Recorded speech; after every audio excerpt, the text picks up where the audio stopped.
मोहर लगा दी गई है। सीधे आपको लेकर चलेंगे, मेरे साथ मेरे सहयोगी अंकित गुप्ता इस वक्त मौजूद है। अंकित, ये बड़ी जीत है सरकार के लिए।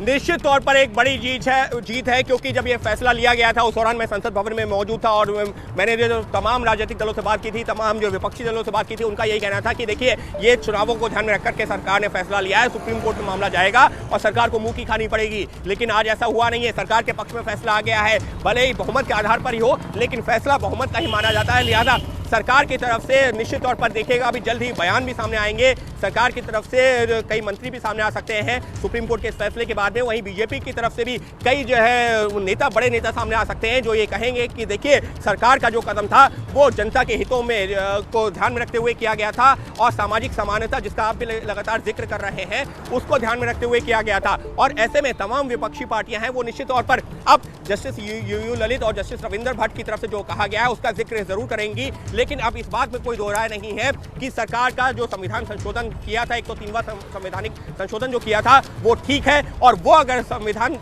संशोधन ठीक है तो इसका मतलब यह है कि 10% जो आरक्षण दिया गया है, यानी कि जो मौजूदा जो 50% आरक्षण था, जो लिमिट सुप्रीम कोर्ट ने तय की थी, उसके ऊपर जाकर के जो 10% आर्थिक आधार पर आरक्षण दिया है सामान्य वर्ग को, वो भी अब इस संविधानिक संशोधन करके जो इसमें शामिल किया गया है, लिहाजा वो भी संविधान का हिस्सा बन गया है क्योंकि सुप्रीम कोर्ट ने उस पर लगा दी है मोहर। और उसका सीधा सा मतलब क्या है, हिमाचल, गुजरात के जो अभी चुनाव है अगले 1 महीने के अंदर, या फिर अगले साल होने वाले तमाम चुनाव, या फिर मैं तो और आगे की बात कर रहा हूं 2024 का जब लोकसभा चुनाव होगा ना, तो माना ये एक बड़ा मुद्दा होगा। सरकार इसको लेकर के जनता के बीच जाएगी, यही बताते हुए कि देखिए सरकार ने जनता के हित में कैसे लिया है फैसला। बिल्कुल, वो सबका साथ सबका विकास वाली जो नीति है जिस पर मोदी सरकार चलने की बात बार बार दोहराती है, एक तरीके से उसी पर सरकार ने कदम आगे बढ़ाया और उसको भले ही अदालत में चैलेंज किया गया हो, लेकिन आज देश की सबसे बड़ी सर्वोच्च अदालत ने 3-2 से सरकार के इस फैसले पर मोहर लगा दी है। हमारे सहयोगी निपुण सहगल अब इस वक्त आप देख रहे हैं लाइव हमारे साथ आ चुके हैं। पूरी कोर्ट प्रोसीडिंग्स निपुण खुद वहां पर मौजूद थे और सुन रहे थे, और अब विस्तार से निपुण से समझते हैं कि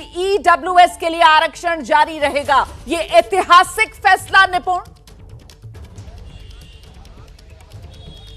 बिल्कुल ऐतिहासिक फैसला है और जैसा कि परंपरा है कि बहुमत का जो फैसला है वही सुप्रीम कोर्ट का फैसला माना जाता है, तो यहां बहुमत जस्टिस दिनेश माहेश्वरी, जस्टिस बेला त्रिवेदी और जस्टिस जमशेद बुरजोर पारडीवाला, ये 3 जज ईडब्ल्यूएस आरक्षण से सहमत हुए हैं। उन्होंने कहा है कि मौलिक ढांचे का कोई विरोध नहीं करता ये, और जो तबका आर्थिक रूप से पिछड़ा है अगर उसे आरक्षण दिया जा रहा है तो उसमें कोई गलती नहीं है।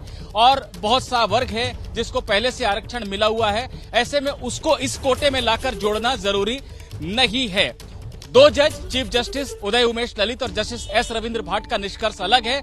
उन्होंने 103वां संशोधन जो था संविधान का, जिसमें ये व्यवस्था बनाई गई थी कि सामान्य वर्ग के गरीबों को भी आरक्षण मिलेगा, उसको रद्द करने की बात कही है, लेकिन आखिरकार वो अल्पमत में है। उनका यही मानना था, जो जज अल्पमत में है, कि अगर गरीबों को आरक्षण दिया भी जा रहा था तो उसमें भी SC ST OBC की एक कैटेगरी होनी चाहिए थी, क्योंकि गरीब तो वहां भी हैं। लेकिन आखिरकार ये अल्पमत का फैसला है और अल्पमत का फैसला सिर्फ पढ़ने के काम आता है, उस पर चर्चा करने के काम आता है, लेकिन जो फैसला होता है वो बहुमत का ही माना जाता है। रोमाना, यहाँ एक बात मैं और बताना चाहूंगा कि बहुत सारी जगहों पे हमारे दर्शकों को आज भी एबीपी न्यूज ने सबसे पहले ये जानकारी दी है कि 3-2 से यह फैसला आया है, क्योंकि बहुत सारी जगहों पे ये चलने लगा था कि 4-1 से फैसला है, यानी justice Uday Umesh Lalit chief justice भी बहुमत के फैसले के साथ जा रहे हैं। लेकिन हमने सबसे पहले दर्शकों को यह जानकारी दी है कि 3-2 से यह फैसला आया है। बिल्कुल निपुण, इसीलिए मैं इस बात को बार बार दोहराती हूं कि एबीपी न्यूज लगातार बिना किसी जल्दबाजी के सबसे सटीक और सबसे स्पष्ट खबर आप तक पहुंचाता है। हम जल्दबाजी में गलती नहीं करते हैं। हम जब तक खबर पर पूरी तरीके से मोहर नहीं लग जाती तब तक वो खबर आप तक नहीं पहुंचाते हैं, और पूरी जिम्मेदारी के साथ हमारे सहयोगी निपुण सहगल, अंकित गुप्ता, ये कोर्ट में जिस तरीके से फैसला जज सुना रहे थे वो विस्तृत अंदाज में आप तक पहुंचा रहे थे। एक बार फिर से निपुण सहगल के पास आपको लेकर चलेंगे। निपुण ने बताया किस तरीके से सबसे सटीक अंदाज में हमने आपको ये सबसे पहले जानकारी दी कि साहब फैसला जो है वो 3-2 से आया है। 3 जजों ने 103वां संशोधन जिसके तहत सरकार ने ये प्रावधान बनाया कि जो सामान्य वर्ग का गरीब तबका है उसके लिए भी आरक्षण की व्यवस्था की जाए, उस पर मोहर लगा दी है।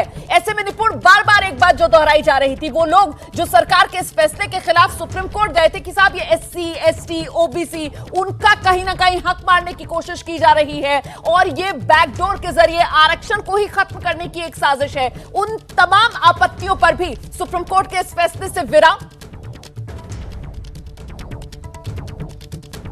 बिल्कुल विराम लग गया है और 2 जजों ने जरूर ये कहा है कि अगर 10% दे रहे थे तो देने में कोई गलती नहीं है, पर वहां पर भी एससी, एसटी, ओबीसी के जो गरीब हैं उनको जगह देनी चाहिए थी। लेकिन बहुमत ने यही माना है कि आरक्षण एससी, एसटी, ओबीसी के पास पहले से है। अगर सामान्य वर्ग में जो लोग पिछड़े रह गए हैं आर्थिक कारणों से, उनके उत्थान के लिए सरकार कोई कोशिश कर रही है तो सरकार का यह संवैधानिक दायित्व है। सरकार ने अगर संविधान संशोधन किया है तो उसमें कोई त्रुटि नहीं है, कोई कमी नहीं है और इस 10% में एक मैं लौटूंगी